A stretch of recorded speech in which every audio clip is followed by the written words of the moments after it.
안녕하세요. HLB 장마감 브리핑입니다. 분봉으로 보면은 아까 오후 1시쯤에도 이렇게 102,500원에서 계속 이제 저점을 잡고 횡보를 하고 있었는데요. 장 끝날 때까지 그 흐름이 유지가 됐습니다. 수급을 보면은 투자자별 매매에서 종목별을 보면 개인들 조금 매수, 외국인 조금 팔고, 기관 조금 사고, 그렇게 큰 누가 많이 사고 많이 팔고 하지는 않았습니다. 그래서 그렇고 이번에는 이제 공매도 잔고를 한번 보도록 하겠습니다. 오랜만에 보는데요. 공매도 잔고가 5월 11일자로 나왔죠. 그 다음에 공매도 거래량은 공매도 금지 상태이기 때문에 이제 없는 걸 알 수가 있고요. 5월 11일자 차트는 요거 장대 양봉이 나왔던 이 자리이기 때문에 공매도 잔고를 한번 확인하게 된 겁니다. 그래서 보니까 공매도 수량이 조금 줄었습니다. 한 3만 주 정도 줄었네요. 그래서 450에서 계속 유지가 되고 있는 걸 알 수가 있습니다. 크게 줄지 않았고, 여기 4월 21일 기준으로 보면은 대략 10만 주가 줄은 상태입니다. 이 전체적으로 그렇고요. 한때 이제 공매도 쇼커버링 들어온다라고 했을 때는 하루에도 막 10만 주씩 줄었는데, 여기서 여기까지 10만 주가 준 상태입니다. 최근에는. 그 다음에 이제 시간을 보면은 1.36%로 올랐는데요. 뭐 아스코 기대감 때문일까요? 그 다음에 이제 시젠도 올랐는데, 시젠 같은 경우에는 여기 이제 분기보고서가 5월 13일자로 나왔습니다. 그래서 재무제표를 보면은 여기 내려가 봤을 때 21기 1분기께 보면은 여기 2020년 3월 31일까지가 1분기죠. 연결 포괄손익 계산서로 왔을 때 이번에 실적이 얼마나 늘었는지를 눈으로 직접 확인하게 된 날인데, 영업이익을 먼저 보면은 이 3개월치 작년 거랑 비교를 해보는 겁니다. 그래서 앞에 보면 58이죠. 근데 397입니다. 그 말은 대략 곱하기 6배 이상 실적이 늘었다는 겁니다. 엄청나게 많이 상승을 했죠. 그래서 내려가 보면 종속기업의 회사들이 이렇게 있는데요. 다 진단 시약 및 기기 판매로 잡혀 있는 걸 알 수가 있고요. 뭐 이탈리아, 아랍에미리, 미국, 캐나다, 독일 이렇게 다 있습니다. 그 다음에 사업의 내용을 가보면은 진단 분야 중에서 이제 환자에게 채취한 검체가 있습니다. 타액, 뇨, 척수액, 혈액 등으로부터 체외 진단을 하는데요. IBD라고 합니다. 그래서 이걸로 유전자, DNA, RNA 이런 분석을 통해서 질병의 원인을 감별하는 분자 진단 몰레큘러 핵심 사업을 하고 있다라고 말해주고 있습니다. 그 다음에 원유 얘기를 좀 해야 될 것 같은데, 삼성운용에서 5월 13일에 그 관련된 이야기들이 나왔습니다. 개인 2명 원유 선물 종목 교체로 피해 손배 소송을 걸었다고 합니다. 이거는 뭐 카페에서도 지금 진행을 하고 있는 걸로 알고 있는데요. 문제는 ETN이 아니라 WTI ETF에서 나왔었습니다. 그래서 6월물 급락에 긴급회의를 했다고 해요. 그 다음에 7, 9월물로 분산했습니다. 왜냐하면은 이게 마이너스로 가버릴 수가 있기 때문에, 한번 본 적 있죠. 5월달에 이런 경우를 봤습니다. 마이너스 47이었나요?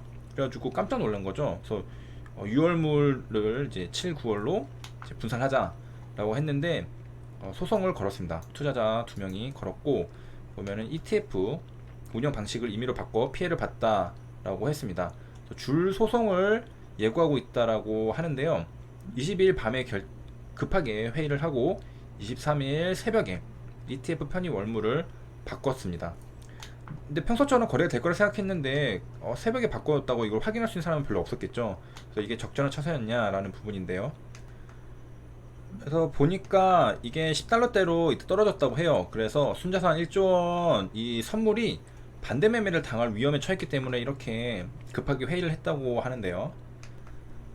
여기 오른쪽에 보면은 어떻게 자산을 분배했는지를 볼 수가 있습니다.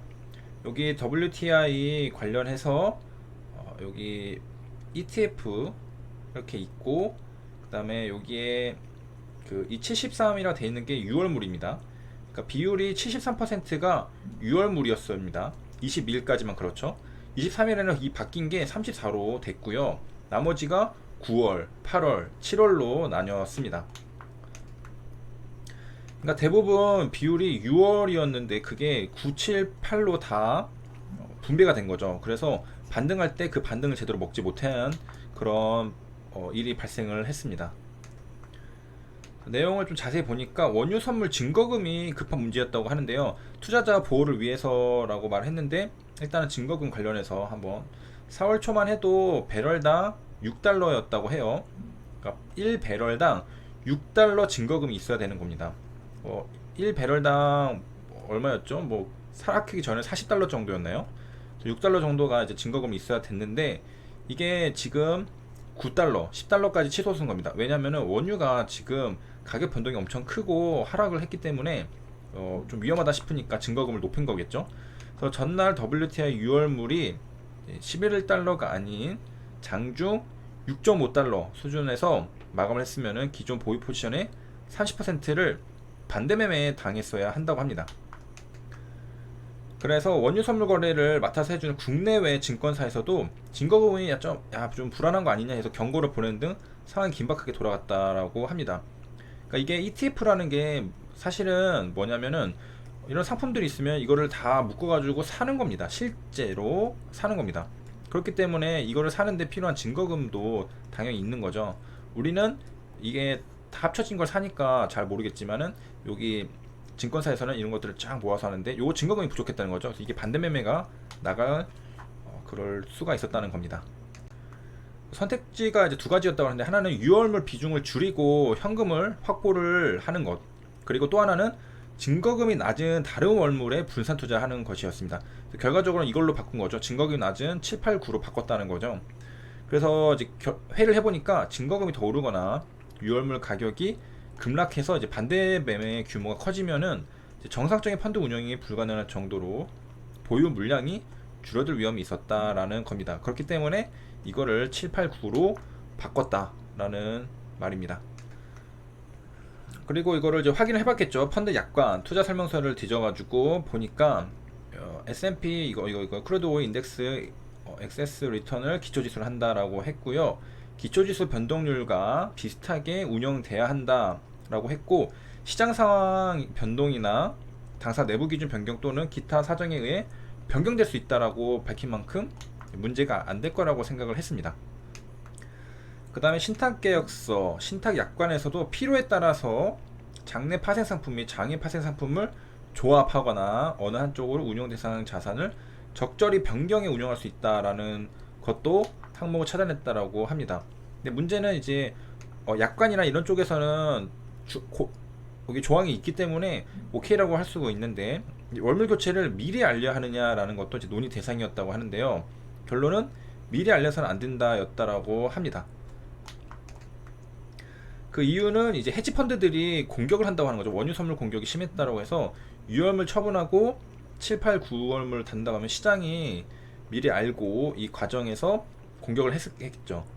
그래서 7월물, 8월물, 9월물을 닫는다고 하면은 요 7, 8, 9를 엄청나게 매수를 해서 가격을 끌어올려 놨겠죠. 그 다음에 6월물은 미리 팔아가지고 가격을 다운시켜 놓고, 그래서 이게 더 격차가 더 커지게 헤지 펀드들이 아주 물고 뜯고 난리 났을 가능성이 있다라는 걸 설명을 하는 겁니다. 문제는 그러고서 만약에 하락하거나 급락했으면은 괜찮았겠지만은 이거를 하고 나서 19%가 오른 겁니다. 6월물 배럴당 16달러로. 그러니까 이게 올라야 되는데 더 못 오르고 4.3% 오르고 끝난 거죠. 그러니까 투자자들은 손해를 봤다는 그런 기분. 실제로도 그렇죠. 기회비용 측면에서. 그래서 하락 40% 넘게 하락할 때는 이게 맞고, 이거 올라갈 때는 내가 이거 수익 못 보고 그렇게 여겼다는 거죠. 이제 삼성 쪽에서는 어떻게 설명하냐면은 이제 40% 넘게 하락할 때는 하한가 30%에 걸려서 덜 떨어진 게 10% 정도 차이 있잖아요. 이게 사실은 반영이 돼가지고 조금 오른 거다라고 설명을 하는데요. 투자자들의 입장에서는 아니 40% 넘는 거는 내가 다 맞았고 그 다음에 다음날 19% 20% 상승하는 걸 내가 못 먹었다라고 생각한다는 거죠. 그래서 이 부분에서 지금 서로 소송이 들어가 있는 상태라는 겁니다. 이제 진짜 위급했던 거죠. 유월물이 마이너스 떨어졌으면은 ETF 상장 페이지로 투자자들 투자금을 모두 잃게 될 수 있었다라고, 투자자 보호를 위해서 조치를 취할 수밖에 없었다라고 설명을 하고 있습니다. 그래서 원유로 손실 보신 분들이 많으실 텐데요. 잘 해결을 보시기를 기원 드립니다. 시청해주셔서 감사합니다.